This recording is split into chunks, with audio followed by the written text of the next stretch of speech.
자, 마태복음 5장 13절부터 20절까지 있는 말씀 가운데서 하나님은 어떠한 하나님이신가, 하나님은 어떤 분이신가를 함께 찾아서 기록하고 마음에 새겨보는 시간을 갖도록 합니다. 제가 오늘 여러분들과 함께 나누고 싶은 하나님, 자, 첫 번째 하나님은 13절에 보니까 이렇게 기록되어 있습니다. 너희는 세상의 소금이니, 14절, 너희는 세상의 빛이니 이것을 통하여 고백할 수 있는 하나님은 나를 세상의 소금이라, 나를 세상의 빛이라 말씀하시는 하나님. 나는 썩을 존재가 아니고요, 나는 빛을 받는 존재가 아니라 빛을 비추는 존재로서 하나님은 나를 선택해 주셨다, 그렇게 말씀을 하는 거죠. 자, 두 번째 16절에 가보면 나를 통해서 영광을 받으시는 하나님에 대한 이야기가 나옵니다. 너희의 착한 행실을 보고 하늘에 계신 너희 아버지께서 아버지께 영광을 돌려라. 영광 받으시는 하나님. 하나님은 내가 죽을 때, 내가 십자가 질 때 영광을 받으셔요. 세 번째 17절에서 18절까지에 있는 이야기 가운데 율법을 완전하게 이루시는 하나님에 대한 이야기. 완전하게 이루시는 하나님. 자, 네 번째 20절에 있는 말씀. 하나님의 의로 천국에 들어가게 하시는 하나님. 하나님의 의로 천국에 들어가게 하시는 하나님. 오늘 여러분들은 어떤 하나님이 좀 더 가까이 보이고 고백할 수 있는 하나님인지, 오늘 여러분과 동행해 주시는 하나님은 어떠한 하나님인지 여러분들이 체크를 한번 해봤으면 좋겠어요.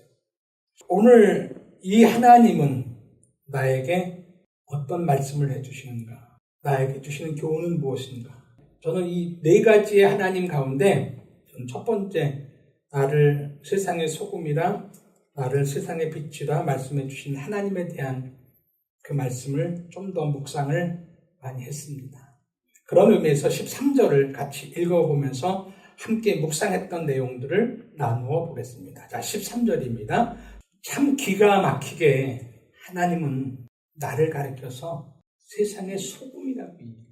보잘것없는 나를 향하여서 너는 세상의 빛이라 이렇게 말씀을 해주십니다.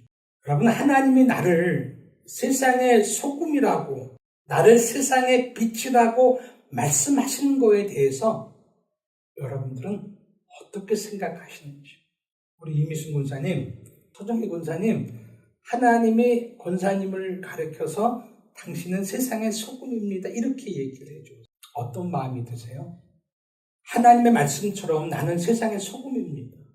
말씀처럼 나는 세상의 빛입니다.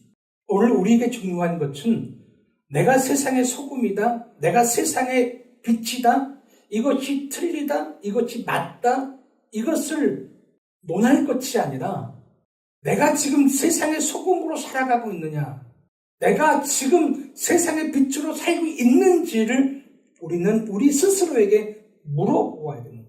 세상의 소금으로 산다라고 하는 것이 무엇인가, 세상의 빛으로 산다라고 하는 것이 무엇인가를 우리는 물어보아야 되는 거예요. 하나님, 주님은 나를 세상의 소금이라고 얘기를 했고, 주님은 나를 세상의 빛이라고 얘기를 했는데, 하나님, 세상의 소금으로 사는 것이 뭐예요? 하나님, 세상의 빛으로 사는 것이 뭐예요? 주님께 물어보고 주의 뜻 가운데 내가 거해야 되는 거예요. 여러분, 세상의 소금으로 산다라고 하는 것, 세상의 빛으로 산다라고 하는 것은 오늘 성경 여러분 5장 1절에서 12절에 있는 말씀을 가지고 오늘 13절에 있는 이야기를 끌고 들어오는 거예요. 세상의 소금으로 산다라고 하는 것, 세상의 빛으로 산다라고 하는 것은 팔복의 자세로 살아가는 삶, 팔복의 자세로 살아가고 있는 사람들이 세상의 소금으로 사는 것이고 세상의 빛으로 사는 것이라 이렇게 말하는 거예요. 특별히 5장 3절에 있는 말씀, 세상의 소금은, 세상의 빛은 심령이 가난하게 사는 것이라 이렇게 얘기합니다. 팔복 가운데 첫 번째 복이었던 심령이 가난한 복은 모든 팔복의 열쇠이기 때문에 그래요. 그래서 세상의 소금, 세상의 빛은 심령이 가난하게 사는 것이 세상의 소금이고 세상의 빛이다, 이렇게 말씀하는 거예요. 그러면 우리는 지금부터 여러분 심령이 가난하다라고 하는 것을 풀어놔야 돼요. 심령이 가난한 것이 무엇인가? 이경 집사님, 무엇을 가지고, 어떤 상태를 가지고 심령이 가난하다고 이야기를 할까요? 헬라어에서 가난하다라고 하는 단어를 쓸 때 여러 개의 단어를 써요. 그 중에서 가장 많이 쓰이는 단어가 페네스라고 하는 단어가 하나 있어요. 페네스, 한번 써요. 페네스. 그리고 푸토코스. 가난이라고 하는 단어를 쓸 때 어떨 때는 페네스라고 하는 단어를 쓰고 어떨 때는 푸토코스라고 하는 단어를 써서 가난에 대한 이야기를 합니다. 페네스라고 하는 단어는 상대적인 가난이에요. 상대적. 오늘은 먹을 것이 있어요. 내일은 먹을 것이 없어요. 저 사람보다는 내가 조금 더 가진 것이 없는 거예요. 상대적인 가난이에요. 푸토코스는 절대적인 가난이에요. 오늘 먹을 것이 없어요. 오늘 누군가 나를 도와주지 않냐면 나는 그냥 굶어 죽어야 되는 상태를 푸토코스라고 얘기해요. 내 힘은, 내 능력은 아무것도 없어요. 철저히 누군가로부터 도움의 손길이 와야지만 내가 살아갈 수 있는 상태를 가리켜서 푸토코스라고 얘기해요. 마태는 심령이 가난하다 이렇게 이야기할 때 페네스라고 하는 단어를 썼으면 괜찮은데 이 페네스라고 하는 단어를 쓰지 않고 여러분 푸토코스라고 하는 단어를 써서 심령이 가난하다 이렇게 표현합니다. 심령이 절대적인 가난한 사람, 내 힘과 내 능력이 아무것도 없는 사람, 누군가 도와주지 않으면 나는 오늘 죽을 수밖에 없는 사람, 이 단어를 써서 심령이 가난한 자가 복이 있다 이렇게 얘기를 한번 물어볼게요. 여러분. 절대적인 가난에 있는 사람이 복이에요? 상대적으로 가난한 사람이 복이에요? 둘 다 복은 아니지. 어쨌든 두 가지를 놓고 얘기한다면 어떤 것이 복일까? 이경 집사님, 이게 좀 더 낫죠. 이런 삶이 되어지면 안 될 거예요. 근데 오늘 성경은 심령이 가난한 자가 복이 있다 할 때 절대적으로 가난한 자가 복이 있다 이렇게. 절대적으로 가난한 자가 복이 있다. 아니에요. 오늘 먹을 거 있는 사람이 복이 있는 거 아니에요? 내일 먹을 거 있는 사람이 복이 있는 거 아니에요? 1년 먹을 거 있는 사람, 2년 먹을 것 있는 사람, 10년 먹을 것 있는 사람, 20년 먹을 것 있는 사람이 복이 있는 거라고 생각이 되어지는데 성경은 그렇게 얘기하지 않고 절대적 가난한 사람이 복이 있다 이렇게 얘기하는 거예요. 왜 절대적인 가난에 있는 사람이 복일까? 고민을 하는 거예요. 묵상을 하는 거죠. 여러분 푸토코스라고 하는 단어가 제가 그렇게 얘기했어요. 여러분 누군가가 도와주지 않으면 나는 살 수 없는 존재. 나는 아무것도 없어요. 나는 할 수 있는 것이 없어요. 하나님이 도와주지 않으면 나는 아무것도 할 수 없는 존재. 나는 내 아내를 기쁘게 할 수 있는 존재가 아니에요. 나는 내 남편을 기쁘게 해줄 수 있는 존재가 아니에요. 나는 그런 실력과 능력이 나에게는 없어요. 내가 신앙생활을 하고 있지만 내가 하나님을 기쁘시게 하고 하나님의 뜻대로 살아갈 그런 능력과 힘이 있는 존재가 아니라고 하는 거예요. 여러분. 나는 내 자신의 어떠한 죄악을 이길 만한, 나는 어떤 세상의 유혹을 이길 만한 실력과 능력이 있는 존재가 아니라고 하는 거예요. 주님이 도와주시지 아니하면 나는 죽은 자와 같은 자예요. 나는 살 수 없는 자예요. 나는 가난한 자예요. 주님이 도와주시지 아니하면 나는 파산된 자라고 하는 고백을 하는 거예요. 이런 상태에 있는 사람에게 하나님이 수고를 하는 거예요. 그러니까 나는 가난하다. 절대적인 가난. 나는 파산 상태에 있는 거예요. 파산. 아무것도 할 수 없어요. 이런 상태에 있는 사람들에게 하나님의 수고가, 하나님의 헌신이, 하나님의 도움이 100% 들어갈 수 있는 거예요. 하나님의 배려가, 하나님의 긍휼과 하나님의 자비하심과 하나님의 희생하심이 자연스럽게 이 사람에게 흘러 들어갈 수가 있는 거예요. 왜? 나는 아무것도 없으니까. 나는 아무것도 없는 존재니까 그냥 하나님의 사랑과 헌신과 수고와 배려와 그 모든 것들이 100% 스며들 수 있는 공간이 있는 사람이에요. 이것을 통치라고 얘기를 하는 거예요. 통치. 이거를 하나님의 나라라고 얘기하는 거예요. 내가 뭔가가 가지고 있으면 내 생각과 내 의지와 내 뜻과 뜻과 반대되어지거나 내 뜻을 자꾸만 거슬리는 것이 되어지면은 나는 이것을 받아들일 수 없을 거예요. 50%만 받아들이든가 아니면 하나도 받아들이지 않을 거예요. 근데 나는 아무것도 없는 상태예요. 그러니까 100% 받아들일 수밖에 없는 거예요. 100% 하나님의 통치가 임하는 곳이에요. 100% 하나님의 나라가 임하는 곳이라고 하는 거예요. 그러니 그 사람이 복이 있다라고 하는 이야기를 하는 거예요. 여러분, 통치는, 하나님의 나라는 지배하는 것이 아니에요. 그 사람 속에 들어가서 이 사람을 지배해서 좌지우지하겠다라고 하는 얘기가 아니라 이 사람이 아무것도 할 수 없으니까 하나님의 사랑을 주는 거예요. 하나님의 수고를 주는 것이고요. 하나님의 헌신을 주는 것이고요. 하나님의 어떠한 도움의 손길을 주는 것이고요. 배려를 주는 거고요. 이 사람을 이해함을 주는 거예요. 이게 하나님의 나라고 하나님의 통치라고 하는 거예요. 좀 더 쉽게 얘기를 할게요.